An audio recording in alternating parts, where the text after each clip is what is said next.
Televiziunea Română, întâlnirile JTI și Fundația Art Production vă recomandă Garantat 100%.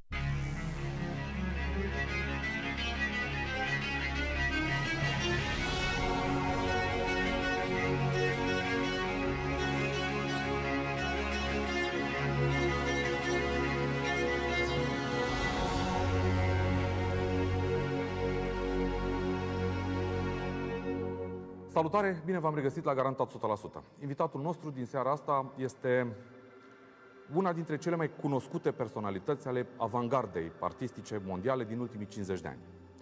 Artist vizual, performer, coregraf, scenarist, regizor. Domnia sa a sosit în România la Festivalul Internațional de Teatru de la Sibiu.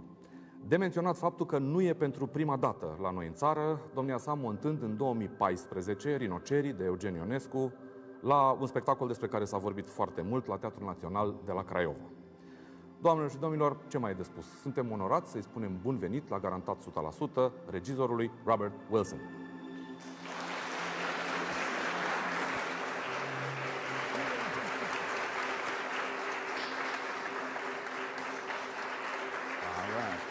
Hello.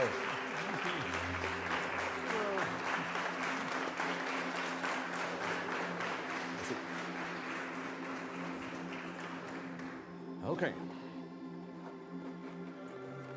Hello, thank you so much for accepting this invitation. Thank you.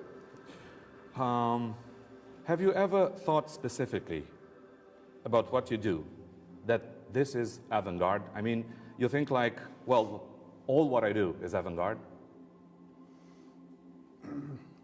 No. I do what I do, but my sensibility is always has been, even as a child, someone interested in classical patterns. So whether it was a necktie or a ceramic bowl,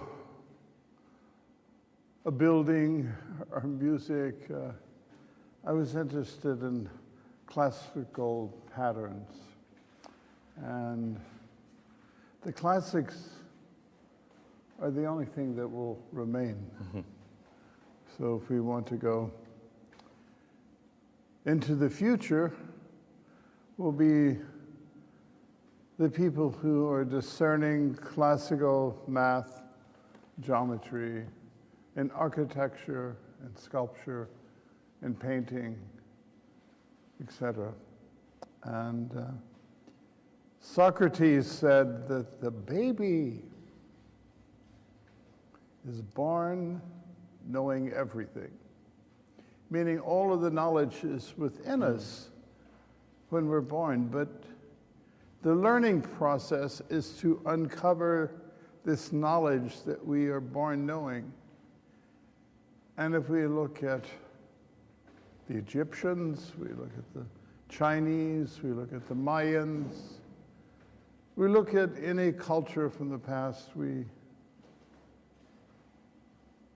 see what exists are classical patterns.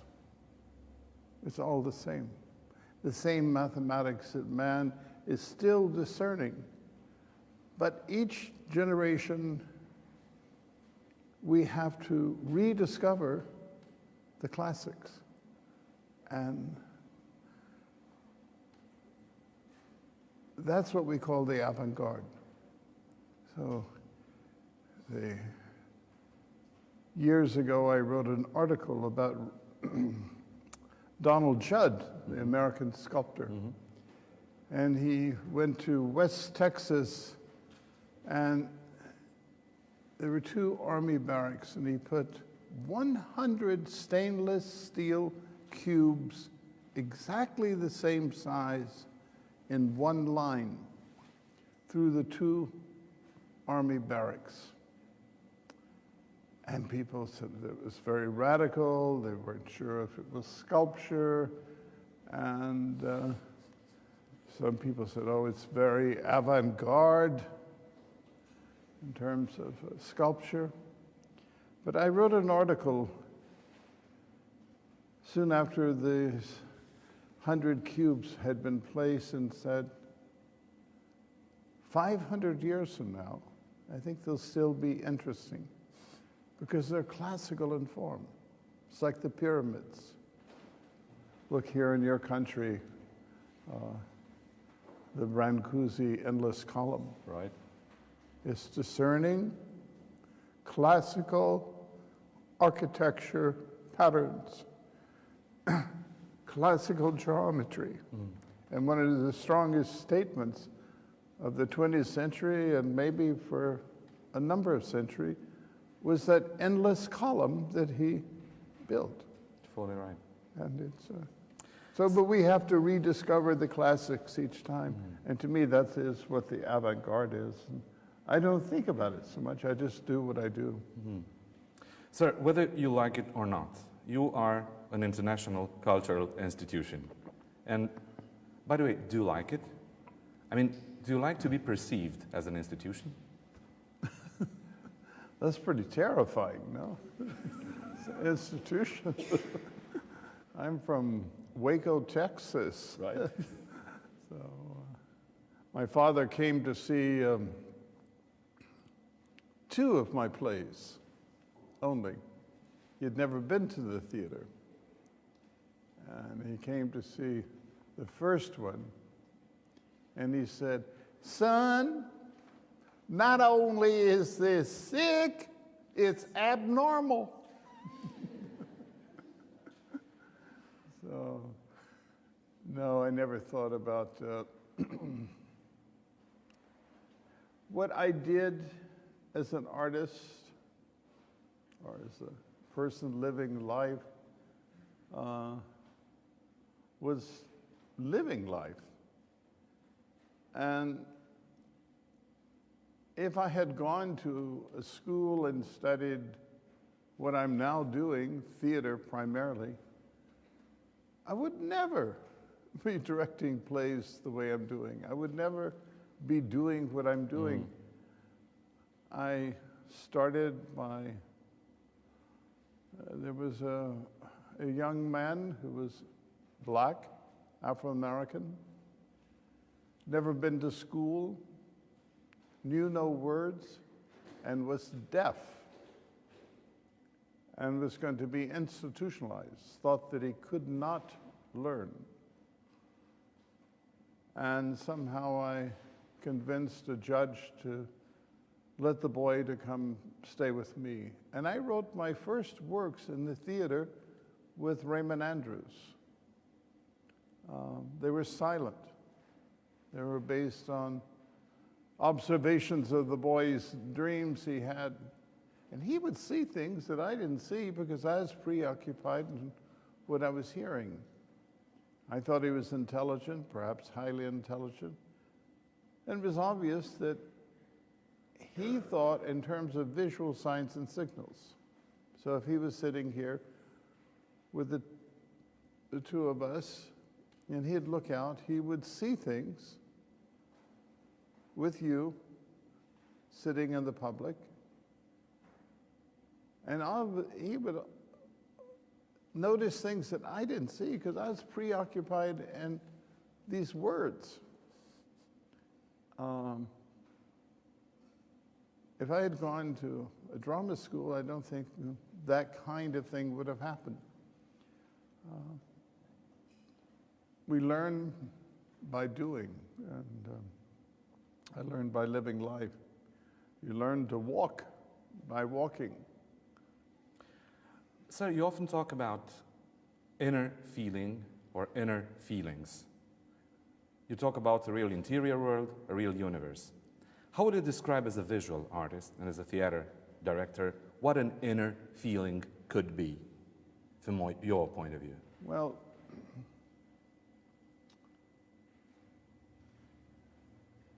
so often, very, very often when I'm directing a work in the theater, I say to the performer, "I don't believe you." And sometimes they look at me in a strange way because I direct sometimes in Russia, sometimes I direct in Denmark and Norway and France and Germany, Brazil, You did it in Romania as well. Romania, Japan, Iran, and I directed plays in all of those countries without speaking the language of the country. But the body doesn't lie. There's something about a truth that one can feel. We knew that Richard Nixon was lying when we saw him on TV. It wasn't what he was saying. We read his body behavior. I touched the crystal of my watch, and it's cool. That's truth. I touch my forehead, and it's warm. That's truth. Because I feel it. I don't have to express it. This is truth. This is truth. And truth comes from something deep inside in the center of your body. I can touch this stone top of the table and feel it's cool. And I do not have to outwardly express it.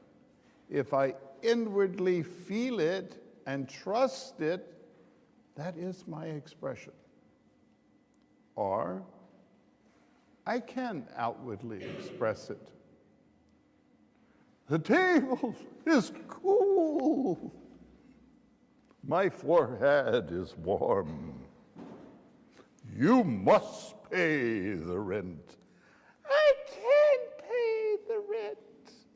You must pay the rent. I can't pay the rent. You know that the actor's acting, and he knows that he's acting. That's truth. Look at the Eisenstein film of Ivan the Terrible. He's so evil, and he's having so much fun being evil. It's truth. I hate naturalism in the theater. I think when the actor tries to act natural, it always seems so artificial. If you accept it as something artificial, in a curious way, it always seems more natural. So the theater I make is formal, it's artificial, and hopefully it's connected to some kind of truth. You also use very often those two words, deep emotion. Is deep emotion different from an inner feeling? No, I don't think so. I think an inner feeling is an inner emotion. Because a great classical actor starts here, not here. That's Broadway. Go to the theater in New York, to Broadway. It's all like that. If I'm listening to this room,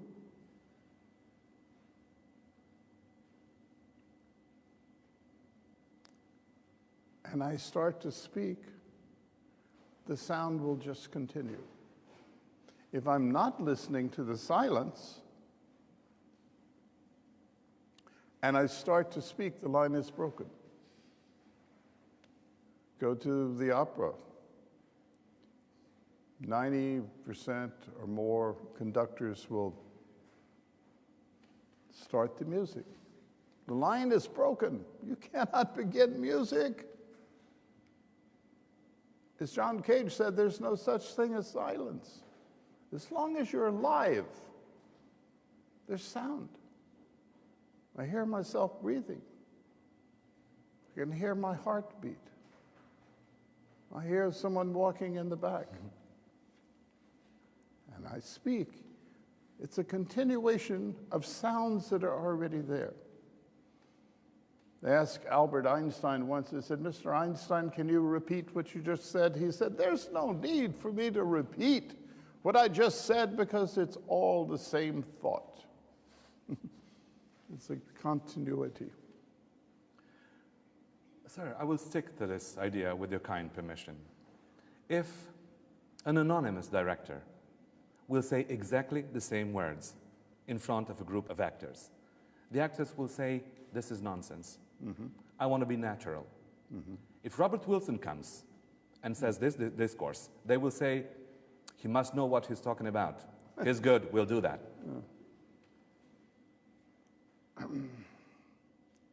Well, when I saw the Do Theater, the classical theater of Japan, I thought it was so close to nature. I thought it had the time of nature, the time it takes for a cloud to change.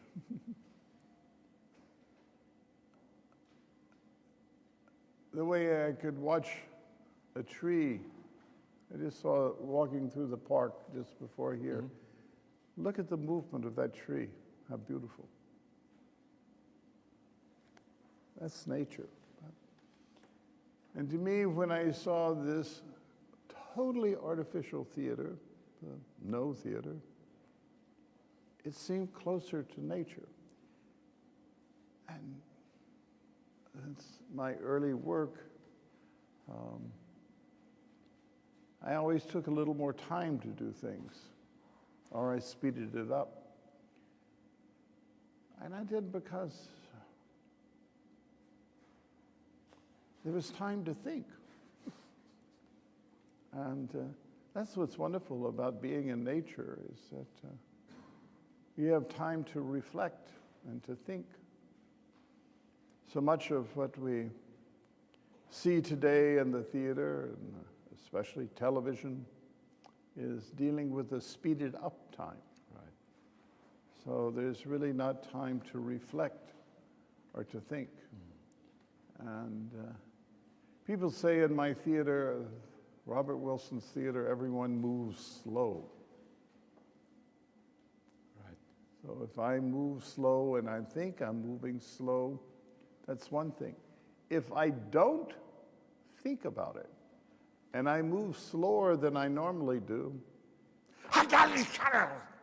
everything is going on. Every energy in the world. Time has no concept. It's something I experience. And to experience something is a way of thinking. But I experience it in the body. If I experience it here, this is empty. But I feel it in my toe, my ears, in my body. My theater is closer to animal behavior. How does a dog walk to a bird? His whole body's listening, right? The way the foot touches the ground, his back, his tail. He's not listening here with his ears only, his body. Kleist, the German author, said, "A good actor is like a bear. He will never move first. He'll wait for you to move." Who's the first artist who comes into your mind and whom you can associate with the idea of deep emotion right now? Well, the American soprano Jessie Norman,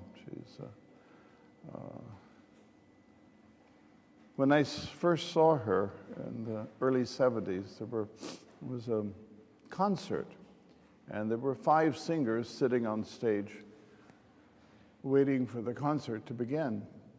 And 4 of them were sitting there like they were waiting for a bus on the street. But there was one who sat differently.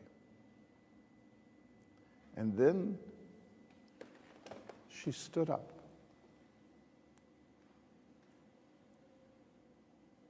And the standing, the sitting was for me as beautiful as when she sang. Another one that comes to mind is Barack Obama. Wow. What a great leader. What a great spokesman. I like so much what he said about a month ago. He said, Mr. Obama, what are you going to do now in your life? Mm-hmm. He said, I think I will meet and work with young people and talk about democracy. To me, the most beautiful moment of his 8 years as the president of my country, when in South Carolina, at the death of a black boy that had been killed by a white man, and he was speaking and he lost his words and he sang the Negro spiritual Amazing Grace. Wow. Wow.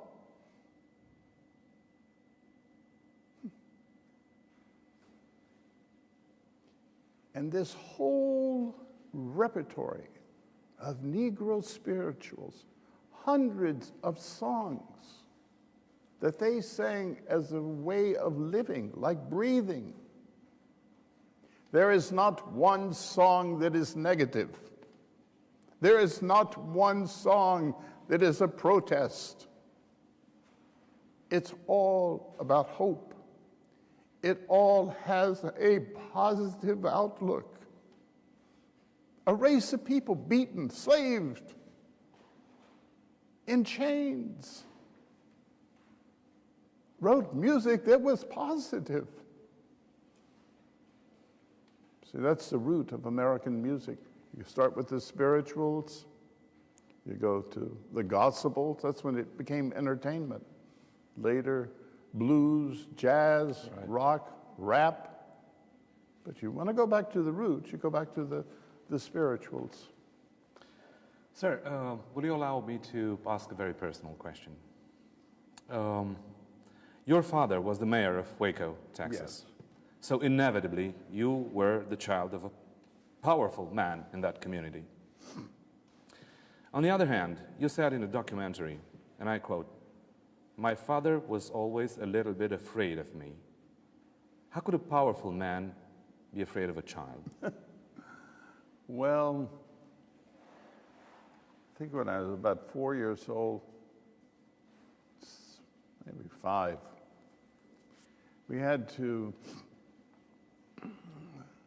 3 times a week, we had formal dinners where I would have to wear a suit and tie and go, and there would be candles lit and put on a table. And one sat in a chair, you waited for the father to pick up a fork before you picked up a fork, and there was a formal dinner, and I hated it. And when I was about 4 years old, or maybe 5, I put my suit and my tie on, and I knew I had to be at 7 o'clock in a sitting room. I had to sit with my family for half an hour, which I hated, and then at 7:30 we'd go to dinner. So just before I went to the sitting room, I painted my face green. Green like this man sleeping here in the front. A little more yellow in the green. And so I walked into the dining room and my father screamed. So I guess that's one reason he was afraid of me. And about 8 years later, this was one of the formal dinners. I had gone to my father's closet, and I put his smoking jacket on. And I took a stocking from my mother, and I pulled it over my face. And I put a very strong torch light inside this jacket, shining up on my face. And I went into the dining room, and which was only lit with candles, with this light shining up on my face, with my face all pulled down like this with the stocking. And my father was sitting opposite of where I was standing. My mother had her back to me, and my sister was sitting to the side of the table. And my father once again screamed, "Ah! Ah!" And my mother turned around and she said, "Oh, it's only Bob." So maybe that explains why my father was afraid of me. He never knew what I was going to do next, and he always played it very safe, and I was always this black sheep. So there's a quotation from yourself. You say, "My perception of the world changed by slowing down." How's that? I stuttered when I was young. So stutter means I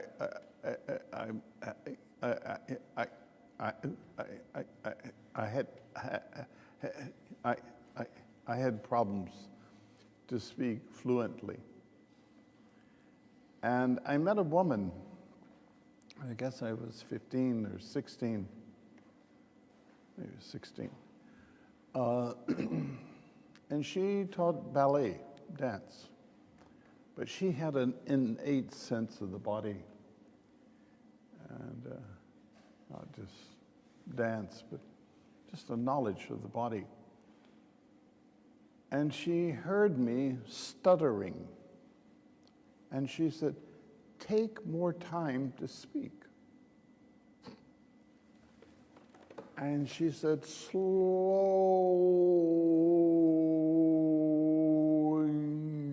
your speech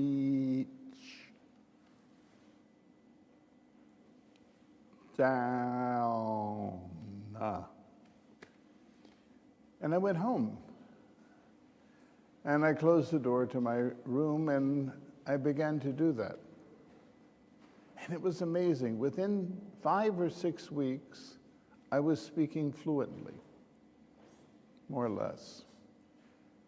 Sometimes, well, not so much lately, but sometimes I still go back into those patterns. But it was as if I was speeding in place. And by slowing down the speech,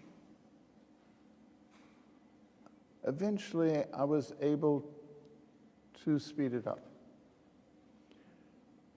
I did early works in the theater where it might take 20 minutes to pass from this side of the stage to that side of the stage. And if you do that, your perceptions are different. They're altered. You know, living in cities and this 21st century, where life is, especially in cities, everything is speeded up. Suddenly to have more time.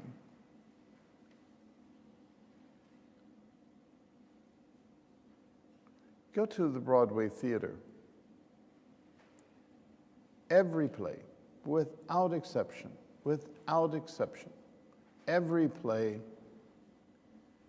you have to react every 10, 15, or 20 seconds. And the director has directed the play for the audience to understand. Turn the television on. Every 3 seconds, 4 seconds, 5 seconds, you must understand what is being said, what is happening.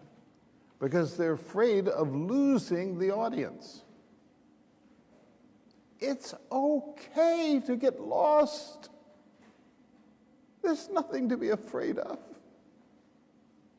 It's okay.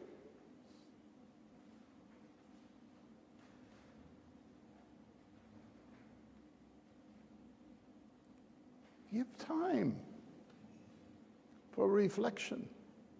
It's okay.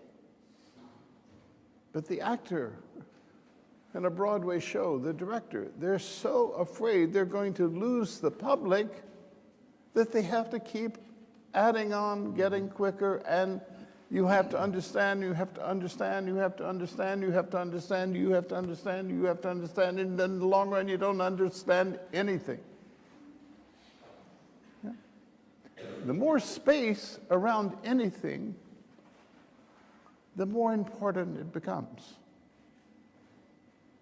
If I make one line on a page, or if I make 100 lines, that one line will be more important. If I take a page this size and I put a design like that on the page, it's one thing. If I take the same size page and I put one little dot, this one little speck will be bigger than all of this, because there's more space around it. Go to the Metropolitan Opera. The singers, because there's 4,000 people in the audience, they think they have to make big gestures. Make one gesture. If it has the weight of that room, it can be much bigger than that, if you trust it. Sir, in your words, art has to reach the man in the street. End of quotation. This is a very generous belief, but we all know that this can also be the most perverted belief, the best excuse to mask exactly the opposite intention. How do you deal with that? I think that theater has to relate to all kinds of people. I think one reason I've been fortunate to have the success I've had for almost 50 years working in the theater is because all of my plays were first directed silently. So they are visually constructed. So if you're in Africa, if you're in China,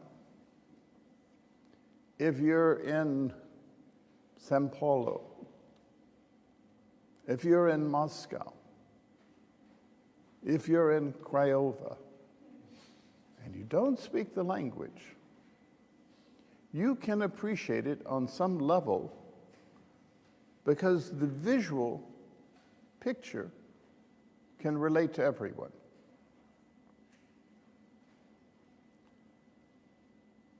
And I think also because some of the things we've been talking about, it ideally relates to some kind of truth. And you don't have to know the language to understand that or to know that. Of course, it helps if you do.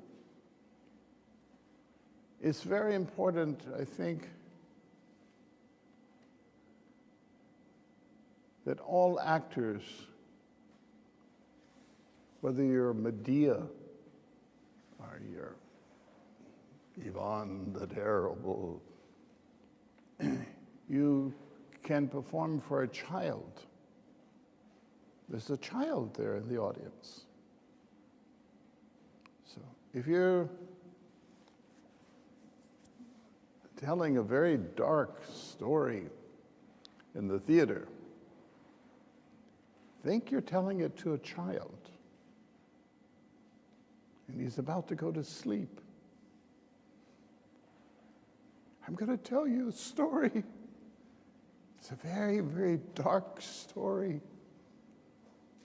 It's very bloody. It's a nightmare. You know, there are going to be dragons. And you tell it to the child and think, have a good dream. It's just a stupid story. So, the darkness always needs light. If you take my black jacket and I put my black sleeve on the black jacket, that's one thing, right? If I take the white Kleenex and I put it next to the jacket, the black is blacker because of the light. If I take this saucer and I put this white Kleenex next to the white saucer, that's one thing. As soon as I put the black next to it, the white is whiter because of the dark. Heaven can't exist without hell. Hell can't exist without heaven. It's one world.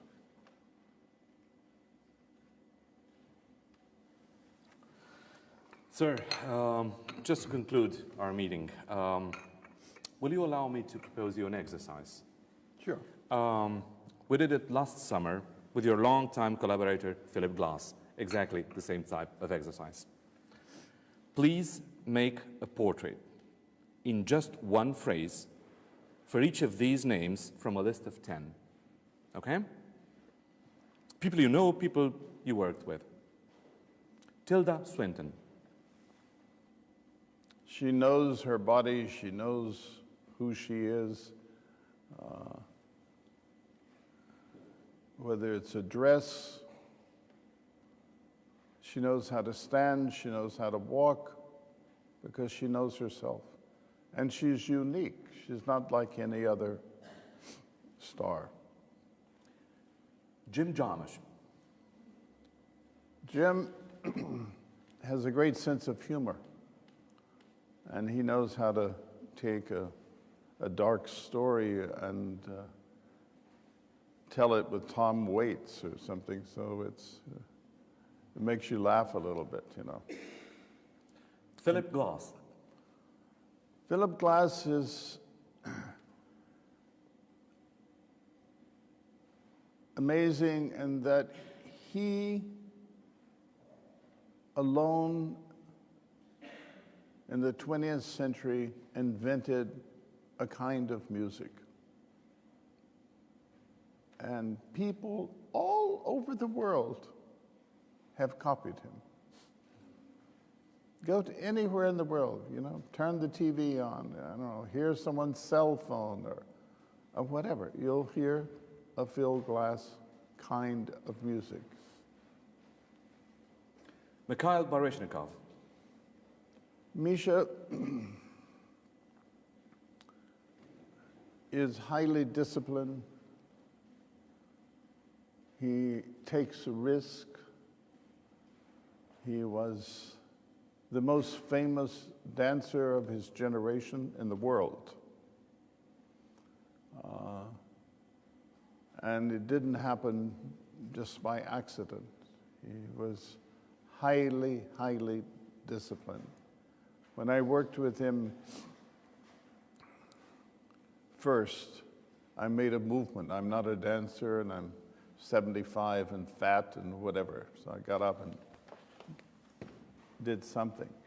And he looked at me like, do you expect me to do that? I said, yes. And he did. And he made it his own. He takes challenges. Lou Reed. Lou,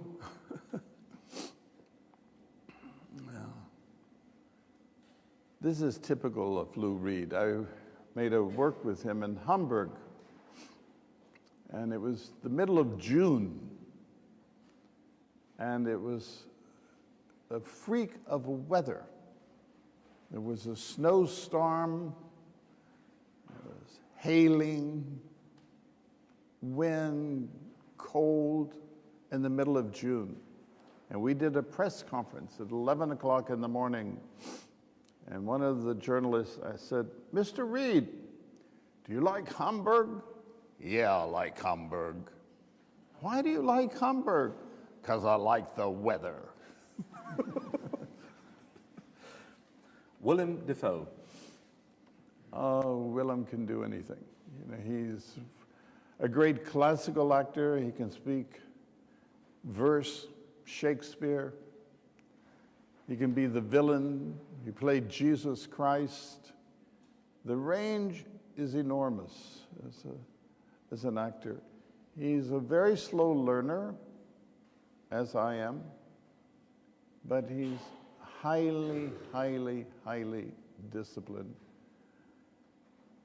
He told me after about 2 years of performing a work with him that every morning he would go through the entire text to say it over and over and over.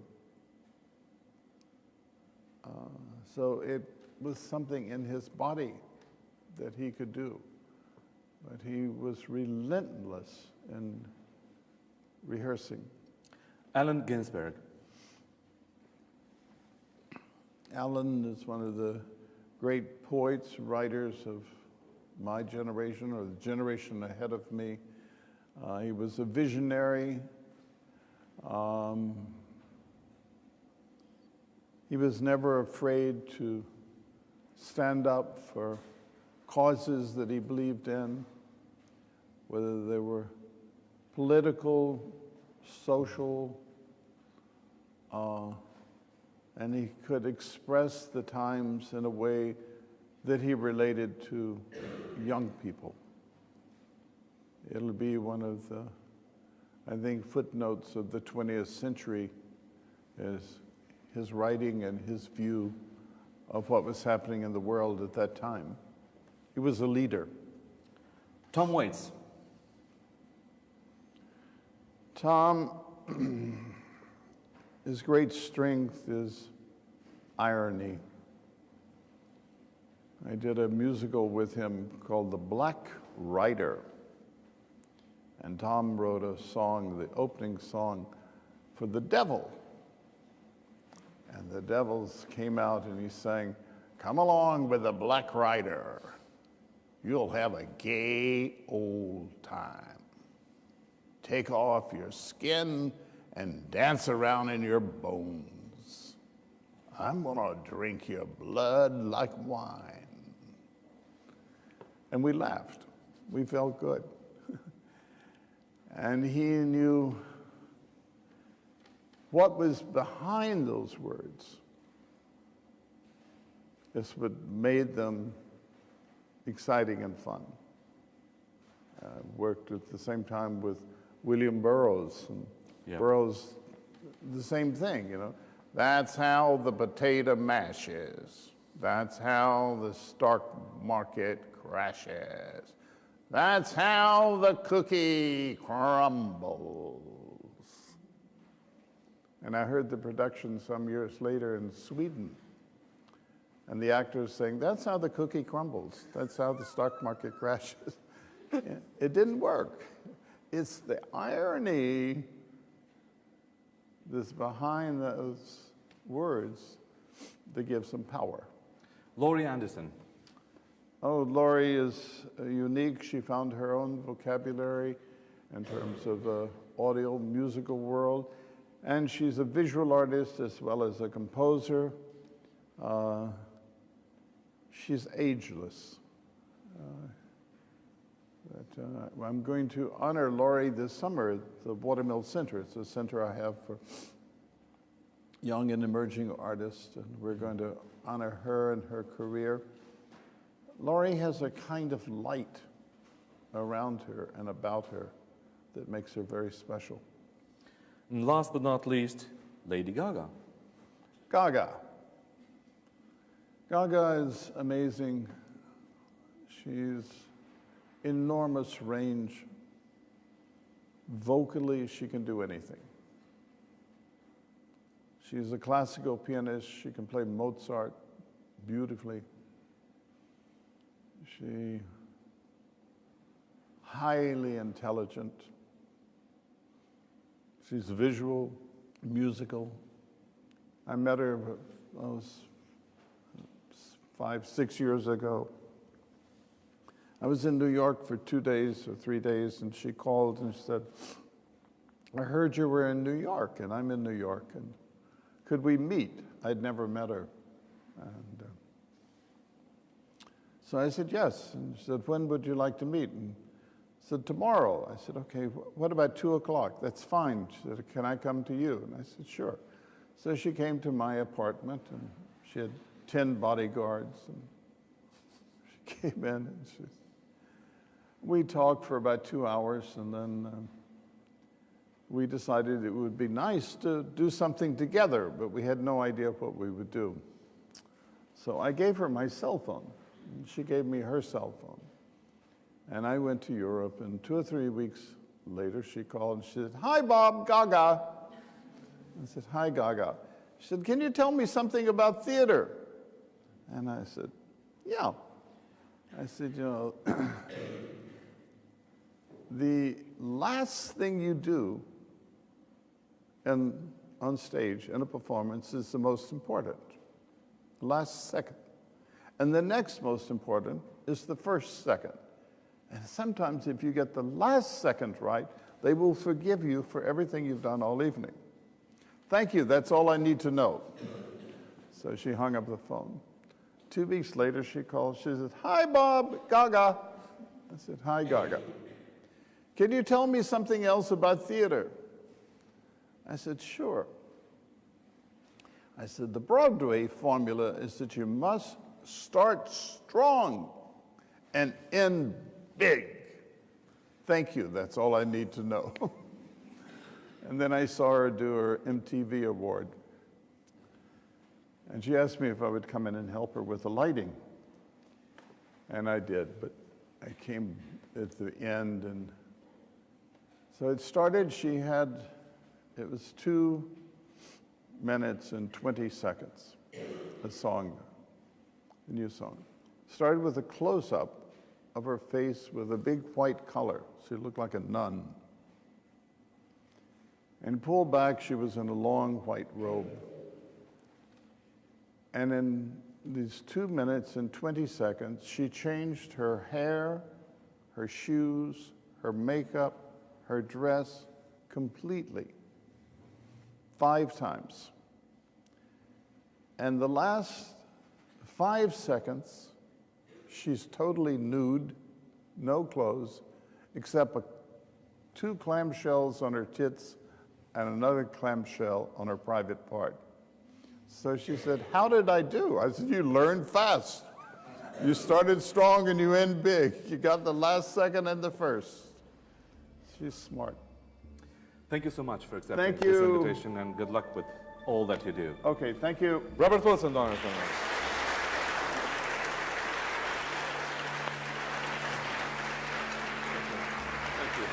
It's been a privilege. Thank you so much. I'll see you. Thank you.